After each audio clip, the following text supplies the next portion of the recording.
Hello everyone, कैसे हैं आप लोग? उम्मीद है अच्छे होंगे।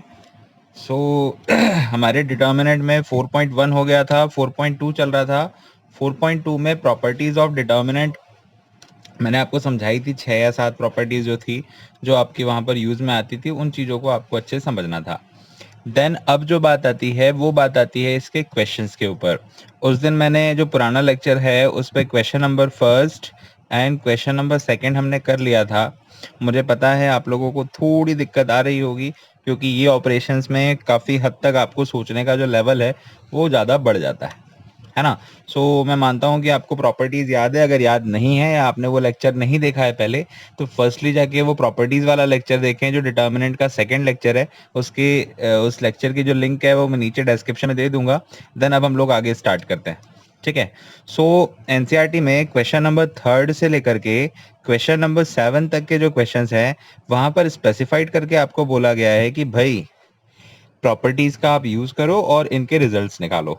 सो देखते हैं, आओ। 7 सेकंड हो गया था, क्वेश्चन नंबर 3 देखते हैं। What is question number 3? Question number 3 में मेंशन है determinant of 2 7 65 3 8 75 5 9 86 that is equal to 0।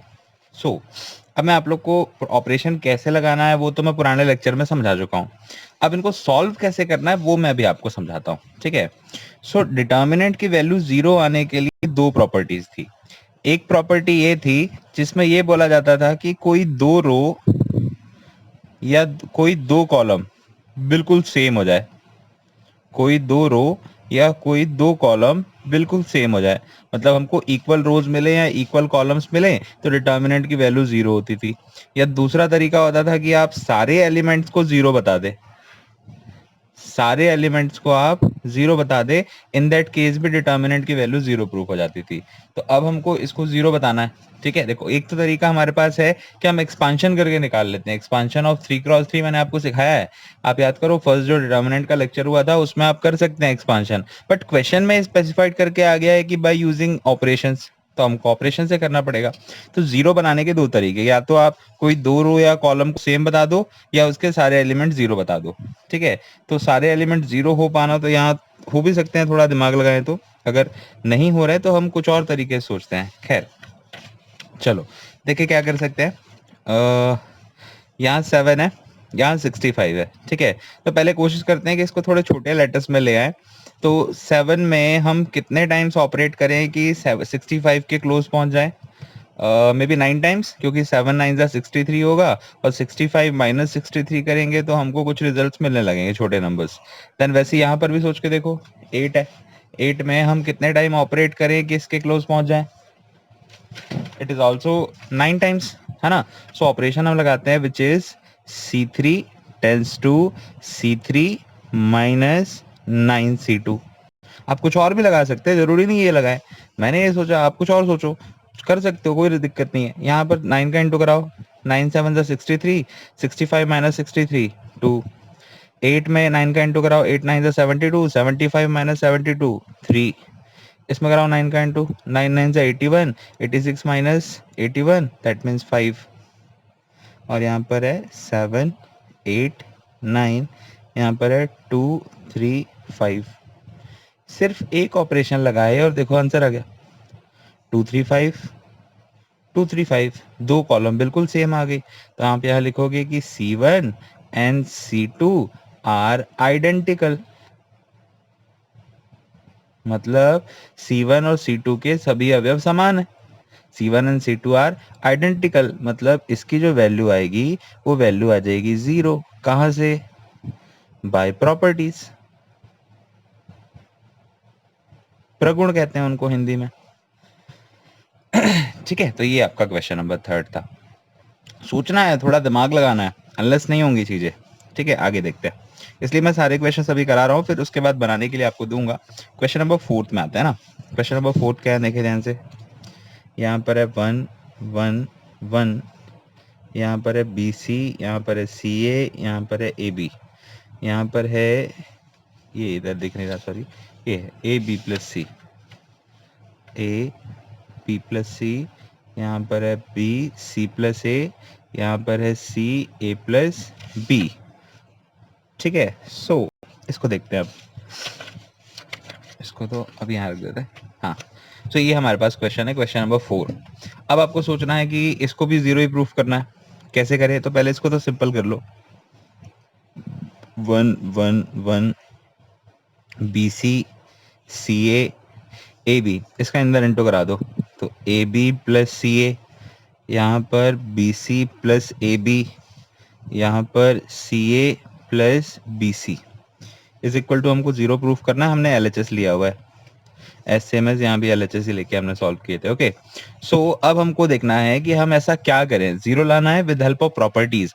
अगर एक्सपांशन करने बोला होता तो हम एक्सपांशन कर देते थोड़ा सिंप्लीफाइड करके। सो अब हमको इस तरीके से ऑपरेशन लगाना है कि कोई दो चीजें सेम हो जाए या सारे एलिमेंट जीरो हो जाए। कोई दो रो या दो कॉलम सेम हो जाए या सारी चीजें जीरो हो जाए। तो एक काम करते हैं ना, हम इन दोनों को ऐड कर देते हैं। इससे क्या होगा, ये देखो A B plus B C plus C A बनेगा, यहाँ भी A B plus B C plus C A बनेगा, यहाँ भी A B plus B C plus C A बनेगा। ठीक है, फिर हम उस पर्टिकुलर रो कॉलम में से A B plus B C plus C A common ले लेंगे, तो वहां बच जाएगा 1 1 1, और यहाँ ऑलरेडी तैयार है 1 1 1, है ना। सो हम ऑपरेशन लगाते हैं which is C3 tends to C3 plus C2। सोचना पड़ेगा, मुझे पता है सबसे टिपिकल है, और डिटर्मिनेंट का सबसे टिपिकल एक्सरसाइज यही वाली है, इसके बाद वाली इजी है और इसके पहले वाली भी इजी थी। खैर, C3 tends to C3 plus C2 दोनों को ऐड कर रहे हैं, तो एक साथ लिख दे रहे हैं A B plus B C plus C A, यहाँ भी वही आ रहा है A B plus B C plus C A, यहाँ भी वही आएगा A B plus B C plus C A, यहाँ पर क्या है लिख लो बी सी, यहाँ सी ए, यहाँ पर ए बी, यहाँ पर 1 1 और 1। अब ध्यान से देखो, पूरी कॉलम 3 में A B plus B C plus C A B plus B C plus C A common निकल सकता है, तो पूरी कॉलम 3 में से हम A B plus B C plus C A बाहर ले लेते हैं, ये वाला।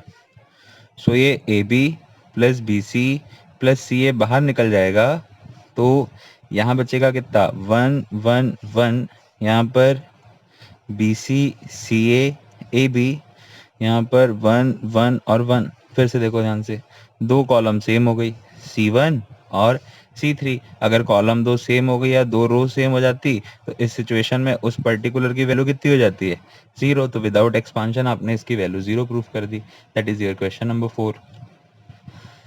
सोचना पड़ेगा, इसके बिना कोई ऑप्शन ही नहीं है आपके पास। आपको थिंकिंग एबिलिटी डेवलप करनी पड़ेगी, और वो कब होगी, जब आप क्वेश्चन प्रैक्टिस करेंगे बहुत सारे, है ना। आप एग्जाम्पल्स पिक करें विदाउट उनका सॉल्यूशन देखें और खुद का दिमाग लगाने की कोशिश करें। खैर, अभी साथ साथ करते जाएं, थर्ड और फोर्थ। तो अब हम आते हैं फिफ्थ पे। फिफ्थ काफी टिपिकल लग रहा है और शायद होगा भी काफी खतरनाक में भी। फिफ्थ क्वेश्चन क्या है?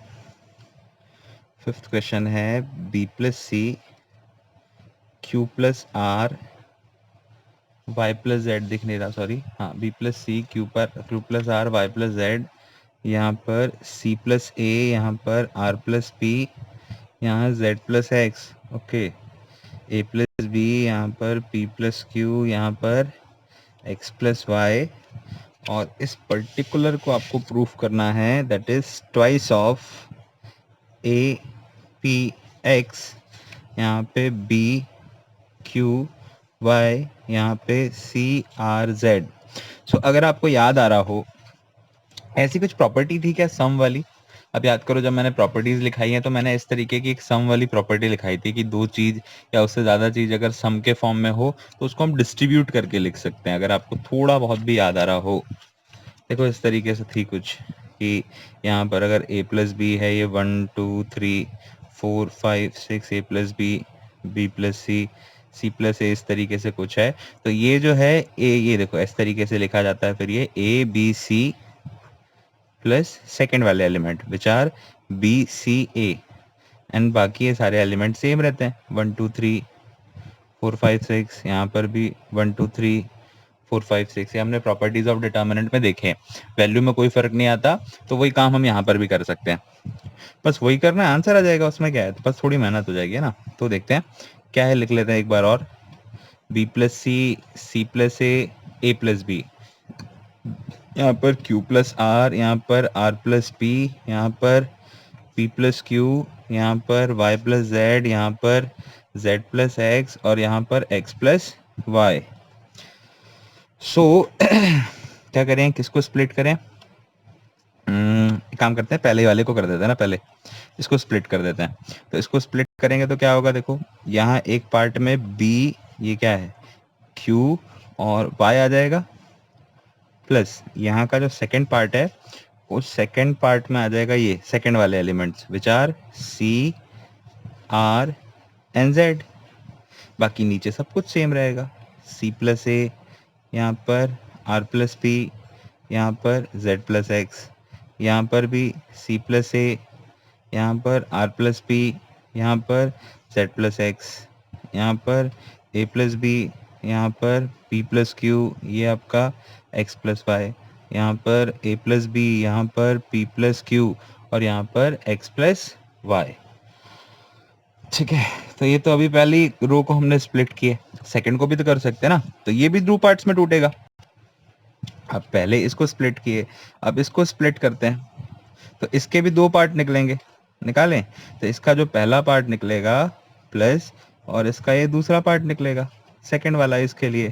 तो इसके पहले पार्ट में आएंगे ये element C R Z, C R Z, और इसके दूसरे पार्ट में आएंगे ये वाले एलिमेंट ए पी एक्स। बाकी सब सेम लिख दो, क्या क्या है A plus B, P plus Q, X plus Y. Book में ऐसा सॉल्यूशन नहीं मिलता, जो दूसरे सॉल्व बुक भी अगर आप देखोगे तो ऐसा नहीं दिया हुआ, वहाँ कुछ अलग ही चला है।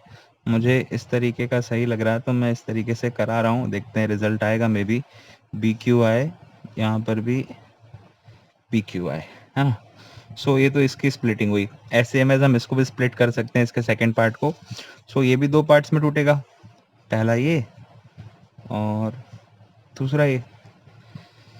ठीक है, सो इसके जो पहला पार्ट आएगा उसमें ये आना है which is C R Z, यहाँ पर ए पी एक्स एंड बाकी सब सेम सी आर जेड, यहाँ पर ए प्लस बी, यहाँ पर पी प्लस क्यू, यहाँ पर X plus Y. A P X हो गया ना, यहाँ पर क्या है सी आर जेड, यहाँ पर ए प्लस बी, यहाँ पर पी प्लस क्यू, यहाँ पर x प्लस वाई।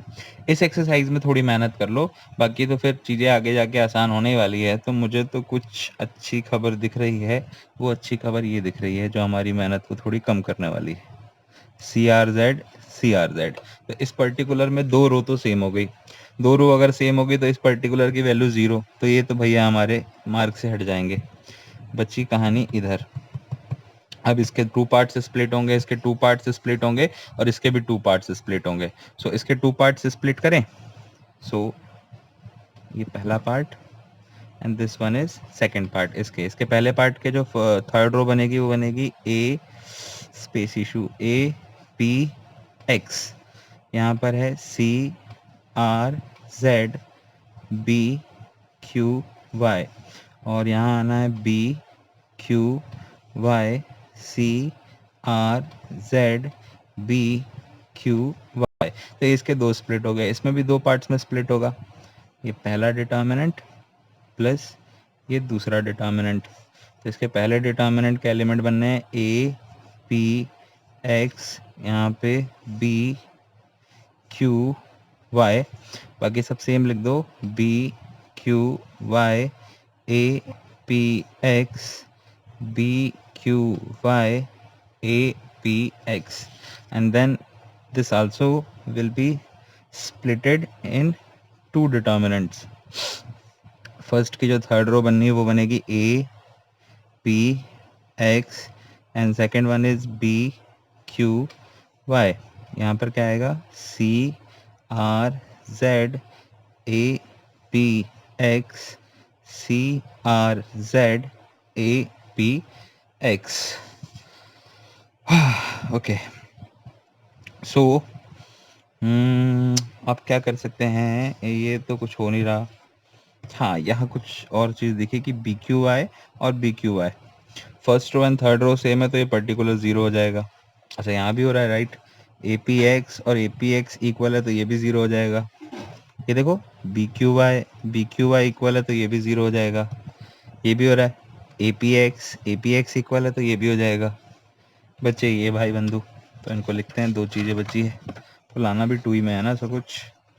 सो हमारे पास बचा है B Q Y C R Z A P X, but अभी कंप्लीट नहीं हुआ काम।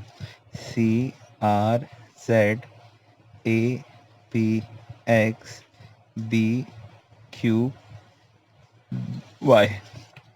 पर हमको जो प्रूफ लेके आना है ना, उसमें देखो पहले नंबर पे ए आ रहा है, दूसरे नंबर पे बी आ रहा है और तीसरे नंबर पे सी आ रहा है। यहाँ तो कहीं बी है, यहाँ कहीं सी है। तो मैंने आपको एक और प्रॉपर्टी लिखाई थी जिसमें हम रो या कॉलम को इंटरचेंज करते थे। जैसे मैंने बताया था कि आस पड़ोस वाली जो रोज या कॉलम्स है उनको जब हम इंटरचेंज करते हैं तो सामने -1 का इंटू हो जाता है। तो हम एक काम करते हैं ना, तो हमको ये सी को यहाँ पहुँचाना है ना, पहले तो सी को यहाँ पहुँचाते हैं पहली फुर्सत में। तो इस पर्टिकुलर में हम लगा देते हैं किस किस को, R2 इंटरचेंज विद R3, और ए को हमको यहाँ पहुँचाना है तो इस पर्टिकुलर में लगा देते हैं हम R1 इंटरचेंज विद R2। सो अगर ये इंटरचेंज होंगे तो सामने -1 आना है। कौन कौन चेंज हो रहे हैं, R2 R3 की जगह आ रहा है और R3 R2 की जगह आ रहा है। तो यहाँ A P X and C R Z plus यहाँ कौन कौन इंटरचेंज हो रहे हैं, R1 R2, सामने -1 प्लेस होगा। R1 R2 को इंटरचेंज करते हैं, सामने आएगा A P X C R Z। Third को सेम लिख दो B Q Y, यहाँ पर भी सेम लिख दो B Q Y। सो अभी भी यहाँ गड़बड़ है, ए बी की जगह आना चाहिए और बी ए की जगह आना चाहिए। तो एक ऑपरेशन हमको फिर से लगाना पड़ेगा which is R1 interchange with R2, और यहाँ भी कुछ कमी है, इन दोनों को हमको ठीक करना है। तो यहाँ आएगा R2 इंटरचेंज विद R3। तो R1 R2 इंटरचेंज होंगे तो फिर -1 लगता है, वो वाला -1 और ये -1 मिलके +1 बन जाएंगे, तो ये ऊपर आ जाएगा A P X B Q Y C R Z plus A, यहाँ भी वही होगा माइनस माइनस प्लस, ये ऊपर आ जाएगा P Q Y C R Z, और ये दोनों जब ऐड होंगे तो ये बना लेंगे twice of A P X B Q Y and C R Z। So this is our question number 5। काम अभी खत्म नहीं हुआ, बहुत सारा काम बाकी है। मुझे पता है कि बहुत लंबा लेक्चर होने वाला है, बट हमको करना पड़ेगा। अभी तो मैं पूरे क्वेश्चन लेने का सोचा भी नहीं हूँ। मैं तो अभी सोच रहा हूँ कि 6, 7 और 8 ही कराऊंगा, फिर अगली बार अगले लेक्चर में कुछ लेके फिर आप ट्राई करना, फिर एक डाउट लेक्चर बना के इसको कंप्लीट करेंगे 4.2 को। तो मुझे पता है 4.2 में काफ़ी मेहनत लगती है। सो आपको 4.2 में पूरे डिटर्मिनेंट में जितनी मेहनत आप करोगे ना बाकी एक्सरसाइजेज में, उससे ज़्यादा आपको 4.2 में करनी पड़ेगी। तो ये हमारा क्वेश्चन नंबर 5 हुआ। नाउ अब हम आते हैं क्वेश्चन नंबर 6 में। एक तो शर्त रख दिया ना भैया ने कि प्रॉपर्टी यूज मत करो, अगर बोल देते कि प्रॉपर्टी यूज कर लो तो कमाने की जरूरत ही नहीं थी, मतलब प्रगुण प्रॉपर्टी, सॉरी माय फॉल्ट। 6 क्या है, 0 A minus B minus A 0 minus C B C 0 that is equal to, आपको 0 प्रूफ करना है। अभी तो और खतरनाक लग रहा है, बड़े नंबर्स रहते तो उनको अरेंज करना काफी इजी हो जाता है, पर यहाँ और दिमाग लगाना पड़ेगा। चलो देखते हैं, लेते हैं LHS। सो क्या है देख लेते हैं, 0 A minus B minus A 0 minus C B C और 0। हमको लगाने हैं ऑपरेशन और इक्वल बनाना है। यहाँ तो AB है, यहाँ AC है, यहाँ BC है, कोई तालमेल लग नहीं रहा। तो अब हमको लगाना पड़ेगा थोड़ा टिक डाउन। कैसे, अगर आपको याद हो मैंने मैट्राइसेस और डिटर्मिनेंट में ऑपरेशंस के बीच में एक फ़र्क बताया था। वो फ़र्क ये था कि आप मैट्राइसेस में जैसे ये ऑपरेशन होता है R1 टेंस टू 2R1, ये मैट्राइसेस में अलाउ है, पर इन केस ऑफ डिटर्मिनेंट ये रॉन्ग है। मैट्रिक्स में आप ऐसा कर सकते हैं, बिल्कुल कर सकते हैं, पर जब आप डिटर्मिनेंट में ऐसा करेंगे तो आपके आंसर्स रॉन्ग आएंगे। ऐसा आप डिटर्मिनेंट में नहीं कर सकते। क्यों? क्योंकि अगर आप डिटर्मिनेंट की किसी रो में किसी नंबर का इंटू करते हैं तो उतना गुना उस पूरे डिटर्मिनेंट की वैल्यू हो जाती है। मैंने प्रॉपर्टीज में समझाया था और इसका तरीका भी बताया था। जैसे ये है 1 5 2 7। और फॉर एन एग्जाम्पल अगर मैं यहाँ ऑपरेशन लगाऊं R1 टेंस टू AR1, मुझे R1 में A का इंटू कराना है, तो यहाँ a हो जाएगा, यहाँ 5a हो जाएगा, यहाँ 2 हो जाएगा, यहाँ 7 हो जाएगा। तो इसका जब आंसर आएगा ना, जैसे इसका आंसर आता है 7 माइनस 10 मतलब -3 आता, तो यहाँ -3a आने लगेगा। तो उसको बैलेंस करने के लिए मैंने तरीका बताया था कि सामने 1/a लिख देते हैं। कुछ याद आ रहा है? दिस इज ये ऑपरेशन हम शो नहीं करते, हम इधर इनटू करके सामने 1/a लिख देते हैं। अब अगर हम फर्स्ट रो में से a कॉमन निकलेंगे तो वापसी वही बैलेंस हो जाएगी सिचुएशन।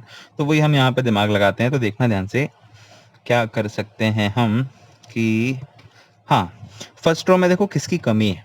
फर्स्ट रो में 0 है, a है, b है, c की कमी है। सेकेंड रो में a है, 0 है, c है, b की कमी है। थर्ड रो में b है, c है, 0 है, पर a की कमी है। तो हम एक काम करते हैं, फर्स्ट में c का इंटू करते हैं तो सामने 1/c प्लेस्ड कर देते हैं। यहाँ कराओ c का इंटू तो 0 ही होगा, यहाँ c का इंटू कराओ ac, यहाँ c का इंटू कराओ -bc, इसमें b का इंटू कराते हैं तो सामने 1/b प्लेस कर देते हैं। तो ये -ab, ये 0, और यहाँ किसका इंटू करा रहे हैं, b का, तो -bc। देन इसमें किसकी कमी है, यहाँ किसकी कमी है, a की। तो यहाँ सामने लिख देते हैं 1/a, यहाँ a का इंटू करा देते हैं तो ab, यहाँ ac, और यहाँ पे 0। सो कुछ और गुड न्यूज़ दिख रही है। देखो यहाँ से AB कॉमन निकल रहा है, यहाँ से AC कॉमन निकल रहा है, और यहाँ से BC कॉमन निकल रहा है। तो फर्स्ट कॉलम में से AB बाहर ले लेते हैं, ये 1/ABC वैसे ही है। फर्स्ट कॉलम में से AB बाहर ले लेते हैं, सेकेंड कॉलम में से AC बाहर ले लेते हैं, एंड थर्ड कॉलम में से BC बाहर ले लेते हैं। तो यहाँ बचेगा 0, यहाँ पे -1, ये 1, ये 1, 0, 1, -1 और 0। तो ABC से एक ABC कटेगा, तो यहाँ एक ABC तो बचना है। अब यहाँ क्या करें, यहाँ क्या करें, एक चीज समझ में आ रही है कि इसमें से इसको माइनस कर दें तो शायद कहानी बन रही है R1 tense to R1 minus R2। करें, 0 minus of -1 becomes +1, 1 minus 0 becomes 1, -1 minus of -1 becomes 0, और लास्ट में भी देखो क्या है, 1 1 और 0। तो ये आपका सेम रिजल्ट आ जाएगा। ध्यान से देखो, फर्स्ट रो और थर्ड रो बिल्कुल सेम हो गई है। That means value of determinants become 0। तो आंसर यहाँ पर आपको 0 मिल जाएगा। कुछ समझ में आया क्या? मेहनत करनी पड़ेगी, सोचना पड़ेगा, बिना उसके नहीं होगा। हाँ, अगर यहाँ क्वेश्चन में ऐसा बोलता कि prove that it's K is equal to में इतना, और ऐसा नहीं बोला होता कि then by using elementary operation, तो कोई दिक्कत ही नहीं थी। हमने 3x3 का एक्सपांशन पढ़ा है, 6 तरीकों से होता है। एक और तरीका होता है जो मैं आगे जाके सिखाऊंगा, पर इन 6 तरीकों में से R1 के रिस्पेक्ट में, R2 के रिस्पेक्ट में, R3, C1, C2 या C3 किसी की भी रिस्पेक्ट में एक्सपांशन करके हम आंसर निकाल लेते, हमको रिजल्ट मिल जाता। That is our question number 6। आगे बढ़ते हैं, क्वेश्चन नंबर 7। क्या बोल रहे हैं क्वेश्चन नंबर 7? हमको प्रूफ करना है -a² AB AC, यहाँ पर BA -b² BC, यहाँ CA CB -c² that is equal to 4a² b² and c²। ये हमको प्रूफ करना है क्वेश्चन नंबर 7 में। अब ये और विद्वान खड़ी, क्या करें, पर अब करना तो पड़ेगा। सो LHS ले लेते हैं, -a² AB AC BA -b² BC CA CB -c²। चलो, ये तो मेरे को आते हुए दिख गया है। अब इसमें थोड़ा ये देखो कैसे आते हुए दिख गया। हाँ, दिख गया, देखो कैसे दिखा, बताते हैं। फर्स्ट रो में से देखो A कॉमन निकल रहा है, सेकेंड रो में से B, और थर्ड रो में से C। तो फर्स्ट रो में से आप यहाँ लिखेंगे on taking A from R1, B from R2 and C from R3। मतलब R1 में से A उभयनिष्ठ लेने पर, R2 में से B उभयनिष्ठ, व R3 में से C उभयनिष्ठ लेने पर। तो यहाँ से A ले लेते हैं बाहर। तो यहाँ से जब हम A ले लेंगे तो यहाँ बचेगा सिर्फ A, यहाँ से भी A निकल गया तो B, और यहाँ से A निकल गया तो C। इसमें से B ले लेते हैं, तो यहाँ बचेगा A, यहाँ बचेगा -B, और यहाँ बचेगा C। इसमें से C ले लेते हैं, तो यहाँ बचेगा A, यहाँ पर B, और यहाँ पर -C। ठीक है, अब और चीज़ें सिंपल होने वाली है, चिंता ना करें। कैसे देखना, ए ऐसे भी निकाल सकते हैं, बी ऐसे भी निकल रहा है और सी ऐसे भी निकल रहा है। तो अब C1 में से ए उभयनिष्ठ लेने पर C2 में से बी और C3 में से सी, मतलब on taking common element A from C1, B from C2 and C from C3। So A B C already है, फर्स्ट वाले में से ए लिए हैं, सेकेंड में से बी एंड थर्ड में से सी। सो यहाँ से जब ए निकल गया तो बचेगा -1 1 1, यहाँ पे 1 -1 1 1 1 -1। सो अब इसको हम लिख लेते हैं which is A square B square and C square. अब इनका कुछ करने का देखते हैं, -1 1 1 1 -1 1 एंड 1 1 और -1।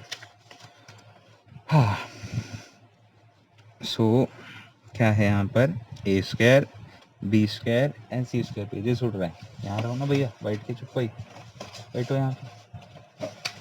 हाँ, सो यहाँ पर -1 1 1 1 -1 1 एंड 1 1 -1। अब क्या करें, सोचते हैं क्या कर सकते हैं,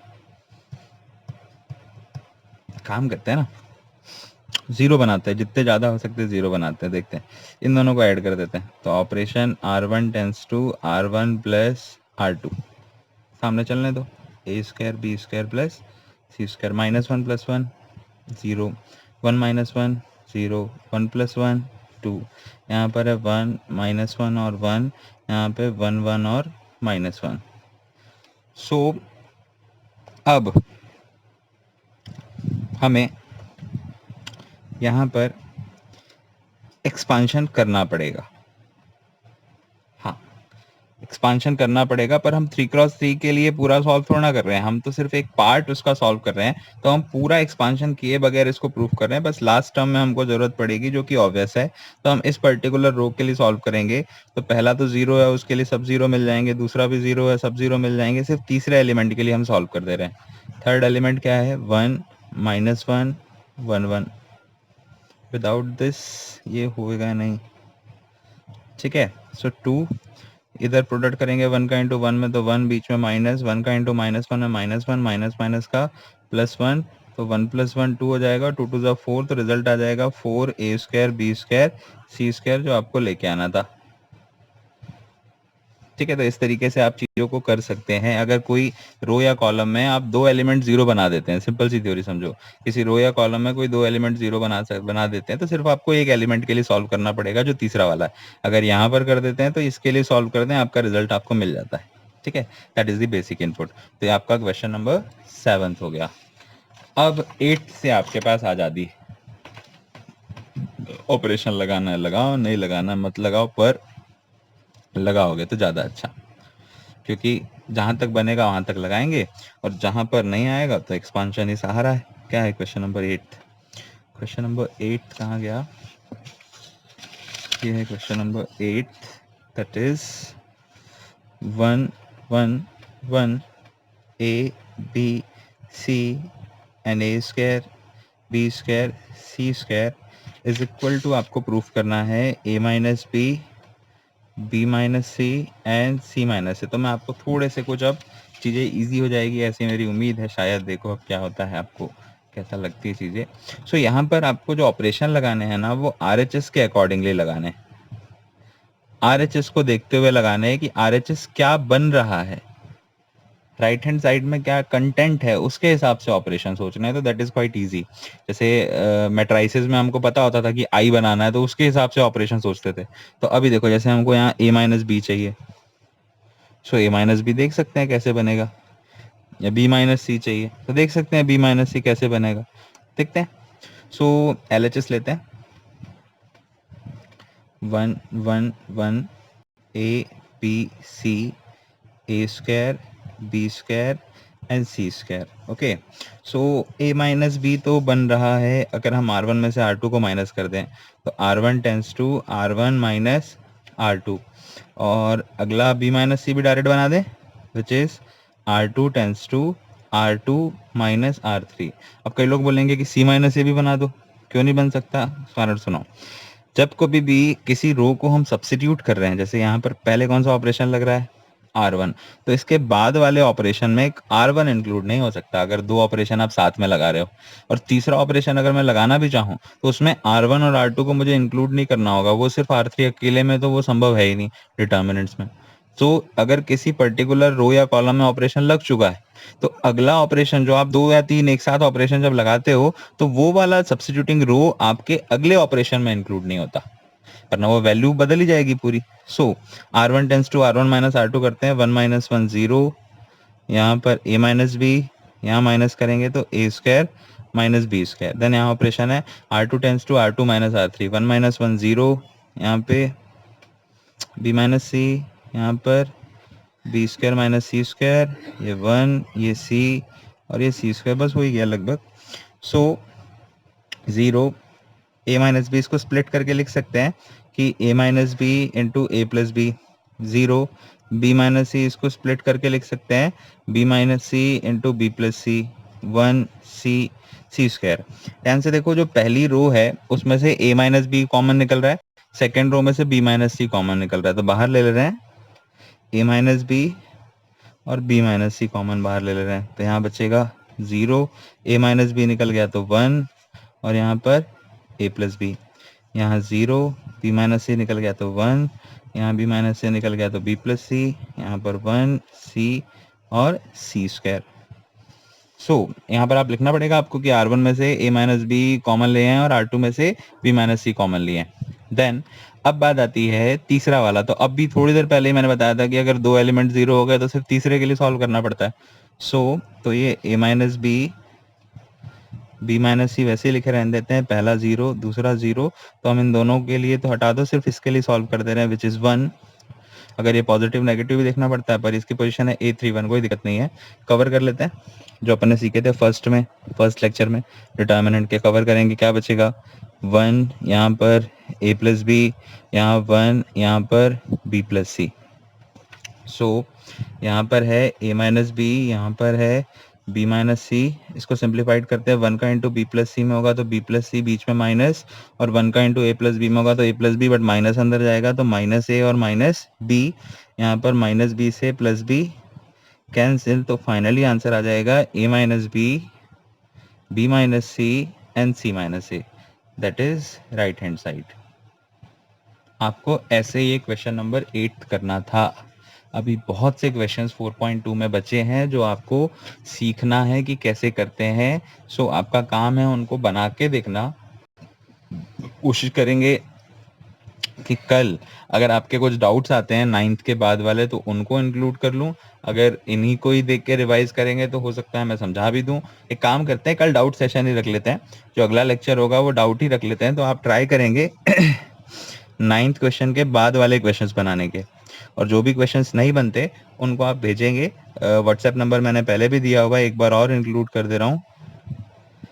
इस नंबर पे आप मुझे डीएम करेंगे, डीएम मतलब डायरेक्ट मैसेज करेंगे, और आप फिर वहां पर उसको मैं कल के डाउट लेक्चर में उसको इंक्लूड कर लूंगा। अगर क्वेश्चंस ज्यादा होते हैं डाउट वाले तो फिर एक लेक्चर और कर लेंगे, अगर कम क्वेश्चंस होते हैं तो फिर वो एक लेक्चर में ही मैनेज हो जाएगा। 4.2 में ही आपकी बहुत मेहनत है।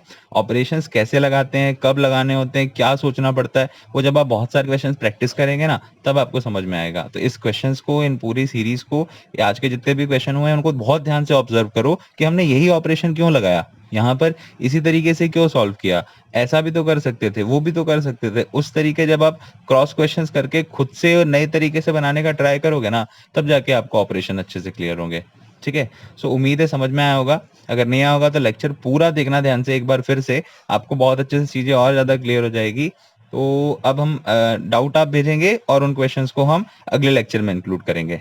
ठीक है, सो अगर अच्छा लगा होगा तो लाइक कर देना वीडियो को, चैनल सब्सक्राइब कर देना और अपने फ्रेंड्स के साथ शेयर कर देना वीडियो को, ताकि उन लोग को भी प्रॉफिट हो और वो लोग भी जो अभी ये जो पीरियड है उसमें अपनी पढ़ाई कंटिन्यू कर पाए। सो टिल देन बाय, मिलते हैं नेक्स्ट लेक्चर में।